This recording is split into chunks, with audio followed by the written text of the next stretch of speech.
Salam sejahtera, salam bahagia. Jumpa lagi dengan saya pada tugas yang baru. Kali ini kita akan membahas koneksi antar materi, kesimpulan dan refleksi modul 1.1. Sebelum mempelajari modul 1.1 ini, yang saya percayai tentang murid dan pembelajaran adalah murid pasif dan kurang semangat dalam kegiatan belajar.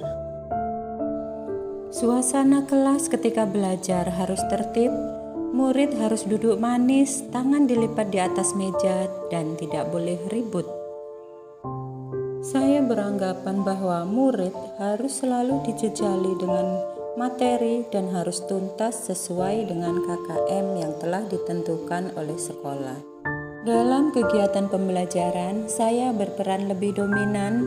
Saya melakukan pembelajaran secara klasikal, yaitu dengan metode ceramah, murid mendengarkan dan menyimak. Saya kira saya sudah melaksanakan pembelajaran dengan baik. Ternyata masih banyak kelemahan dan kekurangan saya dalam mengelola kelas. Saya sering mengeluh dan merasa frustasi jika murid melanggar aturan dan malas belajar. Saya kira dengan hukuman dan kemarahan yang saya lakukan, murid akan berperilaku lebih baik. Setelah mempelajari modul 1.1 ini, saya menyadari bahwa saya adalah orang tua murid di sekolah. Jadi saya harus lebih sabar dalam menuntun dan menghadapi karakter murid yang berbeda-beda dan semuanya istimewa.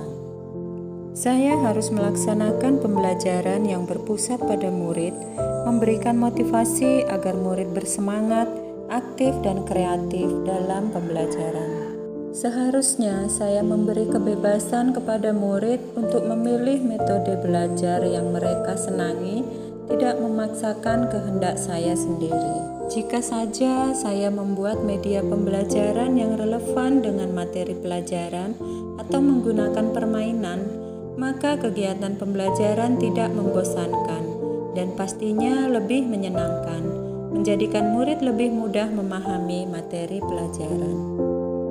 Apa yang dapat saya terapkan agar kegiatan belajar di kelas saya mencerminkan pemikiran Ki Hajar Dewantara? Membuat suasana belajar yang menyenangkan dan berpusat kepada murid. Membuat kesepakatan kelas untuk menunjukkan komitmen dan tanggung jawab murid ketika di kelas dan ketika dalam kegiatan belajar. Memberi kebebasan dalam memilih cara belajar, tetapi tetap mematuhi aturan dan sesuai kurikulum yang ditetapkan.